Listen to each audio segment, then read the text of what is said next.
Assalamualaikum warahmatullahi wabarakatuh. Teman-teman yang dirahmati oleh Allah Subhanahu wa taala, kita sedang berada di Pantai Aruna, Kalianda, Lampung Selatan. Kita akan sama-sama merenungi ayat-ayat kauniyah, tadabbur alam, yang kita akan dapat banyak pelajaran. Salah satu pelajaran yang kita dapat adalah bagaimana ketika kita berada di kondisi yang sedang fun, ya, sedang bahagia. Insya Allah kalau lagi di pantai itu bahagia, ya, itu kita selalu ingat Allah, untuk kita selalu rutin dalam beramal. Jadi kalau kemudian di pantai pun, kalau sudah terbiasa dia sholat berjamaah, maka dia akan sholat berjamaah meskipun kondisinya kadang ada sedikit basah atau terkena pasir. Tapi rutinitas yang sudah dia lakukan, ia akan lakukan kembali meskipun kondisinya berbeda.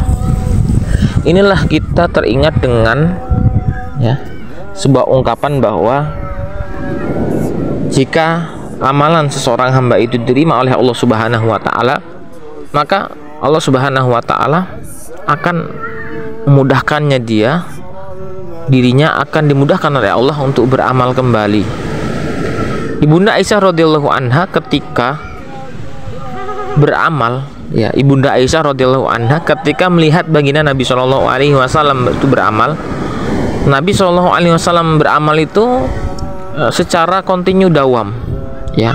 Karena Nabi Shallallahu alaihi wasallam idza amila amalan asbatahu.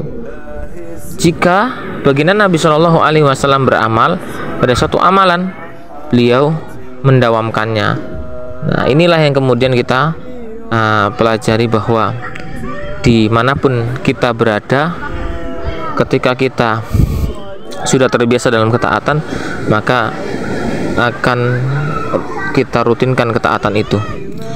Nah, kalau dilihat dari dalam tafsir Ruhul Bayan disebutkan bahwa ketika seseorang mendapatkan kenikmatan ketika beramal, jadi dia beramal kemudian nikmat sekali dalam beramalnya, maka itu salah satu dari dia diterimanya amal oleh Allah Subhanahu wa taala. Kemudian yang kedua adalah ia mendapatkan petunjuk oleh Allah Subhanahu wa taala, mendapatkan petunjuk dari Allah Subhanahu wa taala untuk mengamalkan suatu amalan. Nah, jadi kalau kemudian sudah terbiasa sholat berjamaah tadi, atau sudah terbiasa dengan amal-amal yang lain, maka ia akan dimudahkan oleh Allah Subhanahu wa taala untuk mengamalkan amalan. Kemudian yang ketiga adalah ia bersyukur atas amalan yang dikerjakan.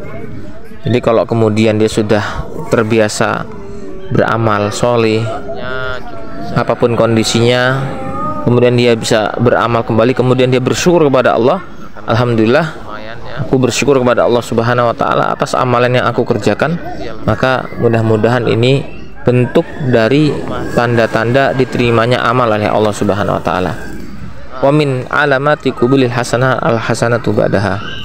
Dan dari tanda-tanda diterimanya amal soleh seseorang, ya, amal kebaikan seseorang, itu ia beramal setelahnya, ya.